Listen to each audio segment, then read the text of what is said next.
Welcome to Small Arms Solutions. Today we're doing a video on what I think is perhaps the finest 5.56mm cartridge ever put into production, the Black Hills MK262 MOD1. Now we're going to talk a little bit about Jeff Hoffman because we really had to start talking about this guy's background because he was so instrumental with the whole SPR program. Jeff and his wife Christy own Black Hills Ammunition in South Dakota. Their business has been one of quality. They never tried to be the cheapest. They tried to be the best. And their production capabilities, their numbers are not like Lakes City Army Ammunition Plant or Federal or CCI. They use smaller machines so they can make a much more quality round where they're able to do a lot more recalibrations and so on and so forth. Now, Jeff Hoffman was also a police officer as well as a sniper and competitive shooter. So Jeff's been highly involved in the firearm sports, whether it be as a professional or as a competitor. Black Hill's primary customers are military. The biggest part of their business would be for specifically U.S. SOCOM, not to mention other foreign military contracts that they have, with the MK262 probably being one of their most popular rounds that they do have. That round is particularly used by the New Zealand Defense Force as their primary round. So we're going to go into the history of the MK262. Now we're going back to 1999. 1999, SOCOM had a request for Black Hills Ammunition and Jeff Hoffman. They were in the process of developing what they referred to as the SPR, Special Purpose Rifle. And that was going to be done in two separate phases. What they wanted Jeff Hoffman to do was to be responsible for manufacturing and development of the ammunition where SOCOM would develop the rifle. So it was set in motion. The biggest threshold with this was to have precision accuracy out to 600 yards, which is something the capability of the M16A2 with M855 ball ammunition, there was no way that it was going to do. We were going to require a match-grade combat load. September 11, 2001, the entire SPR program got kicked into very high gear due to emergency combat mission needs statement for the SPR and ammunition for the global war on terror. Now, where would the starting point be for Jeff Hoffman on his ammunition? The SOCOM was already working on the SPR upper receiver. At the time, it was envisioned as just an upper receiver that we'd be able to place on an M4 carbine. The program would sort of morph as the Mark 12 upper receivers came out in the MOD-0 and the MOD-1. But where was Jeff Hoffman to start? Now, as previously stated, Jeff Hoffman and Black Hills did a lot of work with SOCOM as well as the Army marksmanship units. They developed several of the loads that were being used by both the AMU, the Marine Marksmanship Unit, Air Force, and Navy. Now, throughout all that testing, there's been some certain things that have been very, very predominant in the development process. Shown here in this photo is examples of prototype ammunition as well as Army Marksmanship Unit and Marine Corps Marksmanship Unit as well as Air Force and Navy. Now, when you look at those projectiles, you're primarily seeing Berger, Sierra as well as the Sierra Open Tip Match. With the initial testing, Jeff Hoffman had found that the Berger bullet, 73 grain Berger bullet, was the preferred round for the new SPR program. However, Berger was unable to produce those numbers at that time in the quantity that was necessary for the program. So they went to the time-tested and true 77 grain OTM projectile. Throughout the competition use of the 70 grain OTM projectile, you would see Mollycoat, you'd see some different variations. However, when the MK262 prototype would come out, it would be a standard projectile without any kind of winter coating on it. With the projectile now selected as the 77 grain OTM Sierra Match King projectile, the next thing Black Hills needed to do was militarize the cartridge case and the cartridge. This included using a 5.56mm NATO cartridge case loaded to 5.56 NATO pressures. Required development of a propellant blend which was suitable for heat, pressure, flash inhibition, and temperature stability. And then obviously we have to militarize for as far as sealing the primers as well as the projectiles for military use. That was the next phase.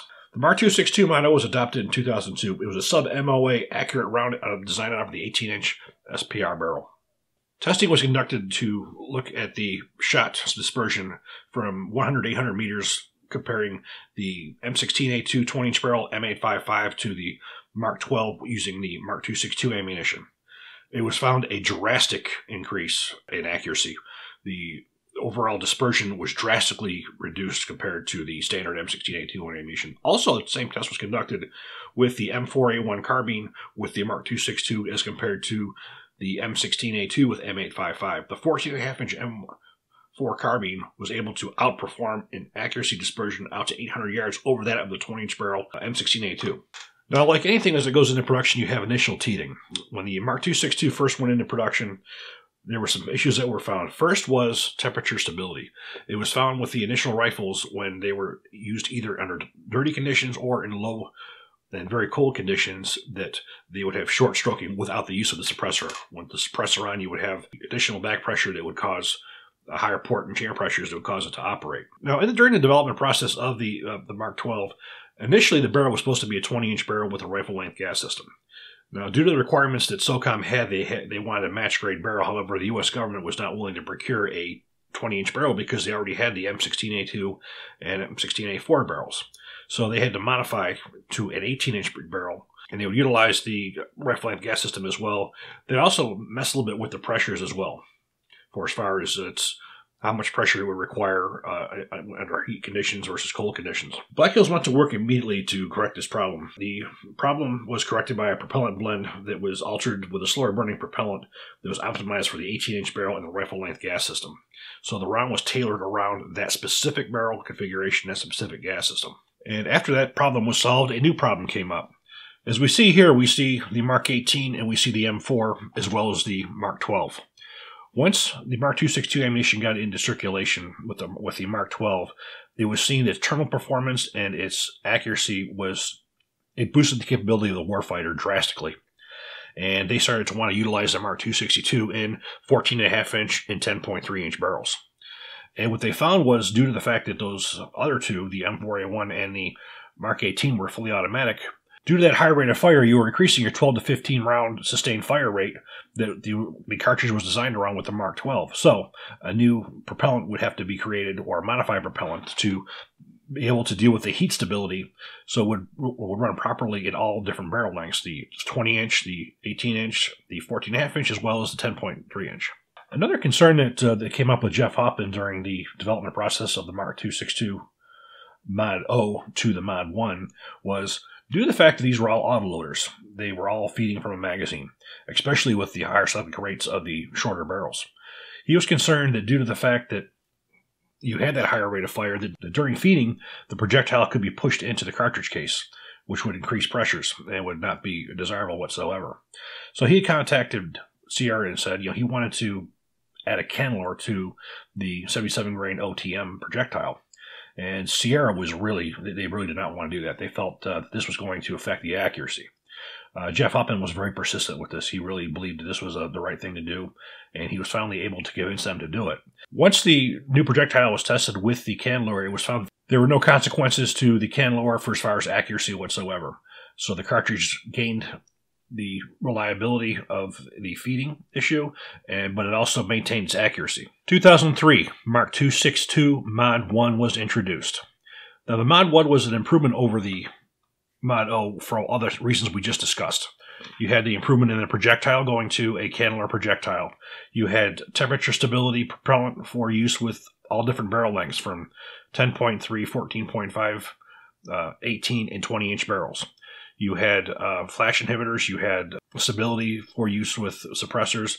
There was proper brass that was used. We had now a fully modernized, militarized cartridge that we utilized for all of SOCOM's weapons that were in inventory. Now, the global war and terror became a proving ground for many of these systems. For the Mark 12 Mod O and Mod 1, absolutely, these rifles became legendary with the Navy SEALs, with many of the SOCOM units, for its accuracy, for its terminal performance. We earlier talked about the massive increase in terminal performance of the Mark 262 over the M855 ball. Obviously, the longer the barrel, faster projectile, more damage is going to be done. One of the things that the 77 grain OTM projectile did was it had a very consistent initial yaw before it started tumbling and before it started doing damage. And there was some testing that was done just to show how effective that was. Once in theater in Afghanistan and Iraq, SOCOM operators found that there was a significant benefit in terminal performance as well as match-grade accuracy to the Mark 262 ammunition. When you compare to the M855, the Mark 262 has vastly more temporary cavity damage as well as permanent cavity damage. Now, what we're going to take a look at now is ballistic gelatin testing. And we're going to be looking at the wounds that were created from all four basic barrel lengths. But we're going to add in the 16-inch. We're looking at the 20-inch, we're looking at the 18-inch, 16-inch, 14.5-inch, and 10.5-inch. And what we're going to see throughout that progression, when you look at the initial yaw, it remains very much consistent within a couple inches before it starts doing its damage, before it starts becoming unstable, and it starts doing the permanent cavity damage. And what we're going to see, obviously, as we get higher in velocity, we're going to see more and more damage that's being done. Now, the first picture we're going to show you is basically what happens with the initial temporary cavity damage, which you don't see with ordnance gelatin because it's elastic. It comes back. Once the projectile strikes, it expands, then it contracts back down. This particular medium is Mbm Ballistic Medium, which basically is designed as a tool to be able to see the size of the holes that are created during the initial temporary wound channel. And what we're looking at is a comparison between the MK262 and the M855. Now, looking at these photographs, they say, you know, pictures worth 1,000 words. There you have it. You are seeing a massive exit wound with the MK262 as compared to that of the M855. Due to the testing of the M855, it's been seen consistently, not only in laboratories but as in combat, that is extremely inconsistent in its wound gain capability. It's extremely inconsistent for as far as how the bullets come apart, how they fracture, and the entire way that they perform. MK262 was not. MK262 was very, very predictable when you compare it to barrel length and to velocities. But the initial yaw, where the initial damage started taking place, was consistent, and it wasn't dependent on how thick the target was. Once it reached that 2 to 3 inches is when the projectile started to do its damage. So what we're going to do is we're going to look now at a series of gel shots. Now, what these gel shots do is it shows the barrel lengths going from the 10.3 to 14, 16, 18, and 20-inch barrel lengths with the MK262 ammunition. And what you're going to be able to see throughout those gel shots is you're going to see how you have a consistent yaw, but then, of course, as you get into the temporary cavity length as well as the temporary cavity diameter, you will see how everything increases as the barrel length increases. So the first one we're going to take a look at is a 10.5 inch. As we can see here, the initial yaw was about 1 inch. Temporary cavity length was about 9.5 inches. Temporary cavity diameter was about 5.75 inches. The next one would be the M4A1 of the 14.5 inch barrel. We had initial yaw at 2.12 inches. Temporary cavity length at 7.5 inches. Temporary cavity diameter 5.75 inches as well. 16-inch barrel. 16-inch barrel has more to do with commercial use than it does, well, with the IAR. It would certainly being a 16-inch barrel would be relevant, but primarily it was mostly used commercially. Initial yaw 2.37. Temporary cavity length 9.25. Temporary cavity diameter 6 inches. Now we're looking at the SPR, MK12 Mod 0 or MK12 Mod 1. 18-inch barrel. Initial yaw 2.12 inches. Temporary cavity length of 8 inches. Temporary cavity diameter is 5.75 inches. And the 20-inch barrel M16A4, A2. Initial yaw 2.5. Temporary cavity length 8.5 inches. Temporary cavity diameter 6.5 inches. So when we look at those numbers, we look at the initial yaw, you're looking 1 inch to 2.5 inches. So you're still within that 1 to 2.5 inches with all of the different barrel lengths. Now the temporary cavity length. Now you're seeing the shortest barrel, 9.5 inches, and it goes right up through 8.5 inches. Of course, as the projectile increased in speed, the bullet's going to come apart much quicker. So that will explain why you're seeing 9.5 to 7.5, 9.5 to 8 to 8.5. That's to do with the velocity. As far as a temporary cavity diameter, we're seeing it starting off at 5.75 and ending at 6.5. And you can see very consistently it getting larger with the 16 and with the 20-inch barrel. But it remained consistent with the 10.5, 14.5, as well as the 18-inch. I had the opportunity to visit Black Hills Ammunition a few years ago, and it was a very, very interesting experience to see what the quality that went into this ammunition was. And so I think what we're going to do is we're going to talk about the production of the ammunition. So we're going to start off with the brass. Generally, the brass comes from Lake City Ammunition Plant. It's a 5.56 millimeter brass. It does come primed, and it does come with a primer sealant on it. Projectiles, Sierra 77 grain OTM projectiles, along with a Canlor. And the propellant is a proprietary blend. The blend of the propellant is not anything commercially available. So if you were to call up Jeff Hoffman and say, hey, I want to know what kind of powder you use because I want to make your ammunition, he's going to tell you you're not going to do it. There is no commercial equivalent to the propellant that he uses in a MK262 load. Now, the machines are very interesting. As we spoke to before, that Black Hills is not a mass producer such as Federal or Lake City Ammunition Plant. They use smaller machines, slower machines. By doing that, they have the same operator who goes with that machine. So with that operator being mated to that machine, that operator is going to know everything that happens with that machine. If there's a sound that's off, if there's a feel that's off, if anything is different, he's going to know that machine. Also, by having those smaller machines, you are able to calibrate much more regularly to ensure that quality. Now, again, Black Hills is a quality, not quantity. He wants to make the best. And for his military contracts, this is how he's been able to maintain that quality. Now, sealants is another interesting aspect of the production level. As we first stated, that a lot of the Lake City ammunition, Lake City brass, has a primer sealant already on it, and most of the time, if you look at it, it's sort of a purplish color. It's relatively thin. Black Hills has their own primer sealant and mouth sealant machine. It's a very, very large machine to do a very small task. As the rounds are placed on this machine, they are rotating as they move forward.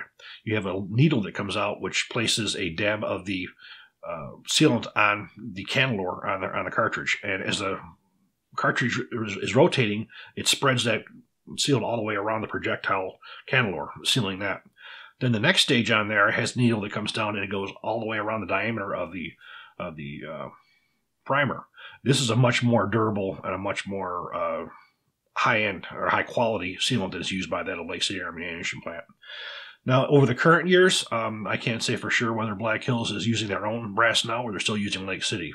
The Lake City brass is 5.56 NATO brass. It has all the characteristics that make it in the NATO brass. Jeff Hoffman has used at Black Hills. He has used Lake City brass and the brass commercially, but he's also having his own brass now as well. So I'm not sure if that has carried over into the military lines or not. Now, the inspection is another really interesting aspect of what happens at Black Hills as well. Now, every single round is touched by the human hand several times. After the ammunition is loaded through the machine, goes into its little trap door, then it's carted off over to the inspection area.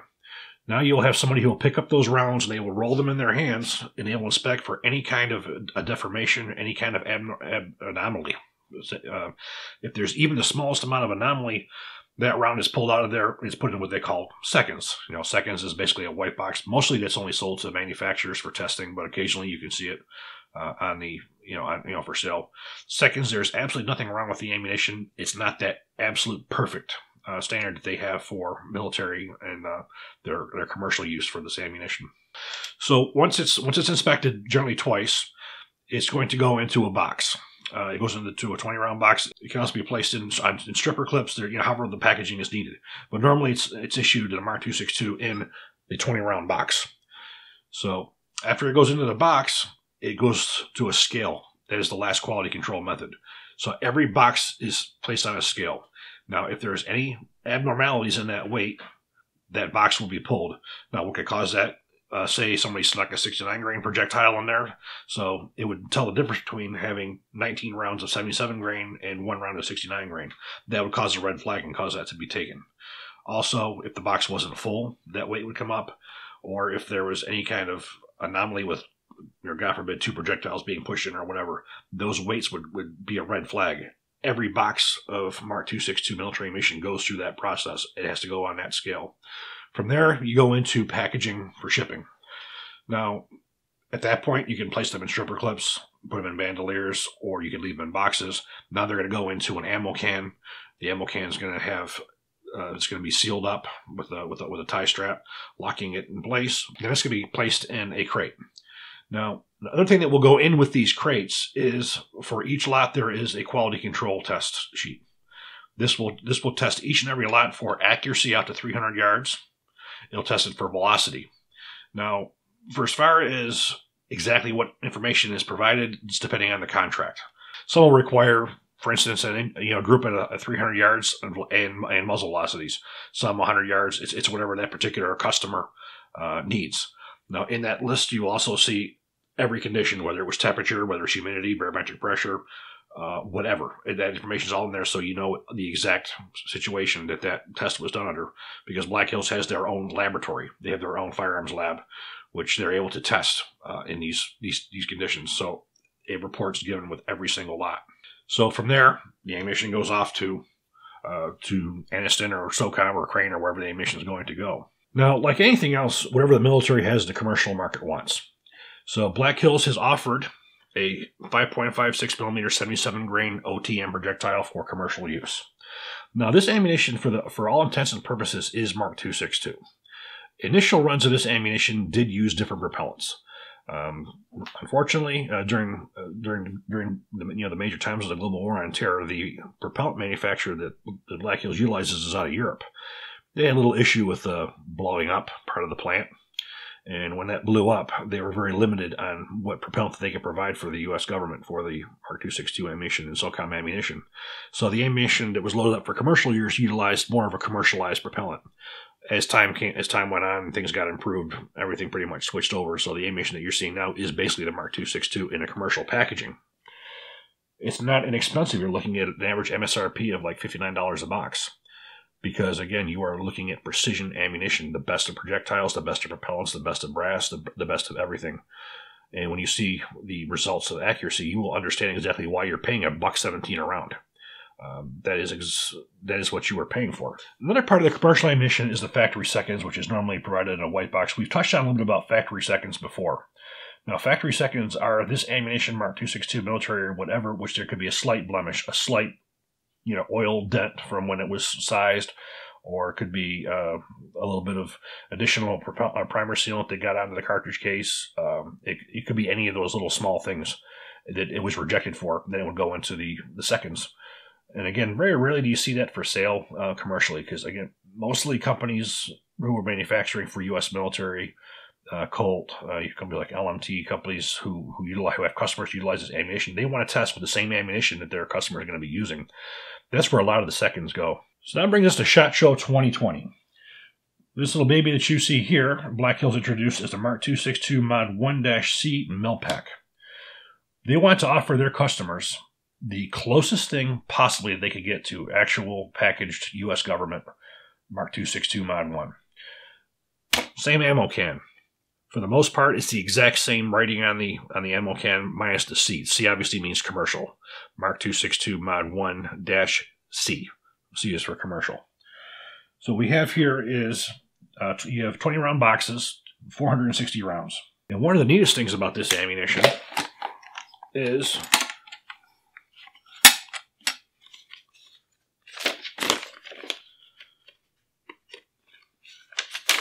it comes with a report, a ballistic report, which states the quality of this ammunition, which is something that you will never see a commercial manufacturer doing. This particular lot is BHA001. Now, this ammunition is put through a 300-yard zero. 10 shots, 300 yards.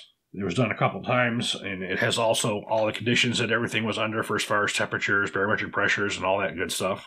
This is what you're paying for. You're paying for a 1.769 group at 300 yards, which breaks down to 0.563 MOA. That is incredible. You have a match-grade military round.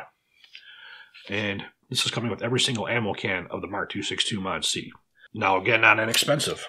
MSRP is $599 for this 460 round pack. But considering you're getting an average velocity of 2,104 feet per second and your accuracy is 0.563 MOA at 300 yards, that quality is tremendous. When we first started this video, I said perhaps the finest 5.56 millimeter cartridge ever manufactured. The Mark 262 round in the SPR has revolutionized the performance of the 5.56 millimeter round. It's given a degree of accuracy to a semi-automatic rifle that is relatively unheard of. It takes the issues of a military ball round, which has been inconsistent in both accuracy and terminal performance in two different theaters of war, and it introduces a round that can be used in all U.S. military weapons that increases accuracy and will reliably take down a target. So, why is it not the general purpose issue? Well, first off, it's cost. Second of all, when we talk about military ammunition, it's the same as law enforcement. You're looking at two different things. You're looking at terminal performance versus barrier. M855, M855A1, there's a lot of emphasis placed on barrier, taking down mud huts, going through armor plates and helmets at all different distances. Mark 262 was designed for accuracy, engaging targets out to 800 or out to 600 yards. Now, I can also say, when I was visiting Jeff Hoffman, he had a Mark 12 Mod 1 with his Mark 262 Mod 1 ammunition, and he was engaging steel targets at 1,000 yards. And he was hitting them. There probably wasn't a whole lot left on those rounds by the time they hit, but he was doing it. The Mark 262 is designed for accuracy in putting a human target down. And that's what, in my opinion, a military or LE rifle is designed to do. However, the military does have, the same as law enforcement, they want the barrier performance. They want it going through metal and so on and so forth. And a lot of times when you emphasize on barrier, you lose terminal. And considering that most engagements with rifles are direct on the target, sometimes I don't think that the barrier is as important as the terminal, which is why my go-to round will always be the Mark 262. The Mark 262 has gone on to be the most sought-after ammunition in the U.S. military for combat forces. However, it's only sold to SOCOM, so you're lucky to pick up a box if you're not within SOCOM. The round has gone on to see service in foreign countries. A lot of that has to do with our SOCOM guys working jointly with special operations of other countries. They've seen the ammunition, they liked it, they call up Black Hills, we want it. They sell it to them. Recently, the New Zealand Defense Force, when they replaced their Steyr AUGs with the LMT rifles, they switched from a ball round to the Mark 262 as their primary service round. So this round is absolutely incredible. There are many like it. There's many companies who are manufacturing a 77 grain OTM. But I can say from using all these different types of ammunition, nothing quite beats the Black Hills. The propellant blend, the care that goes into it, and the process. It's just very, very hard to beat. So I do hope you all like this video. If you do, please click like, please subscribe, and even better, share. Thank you.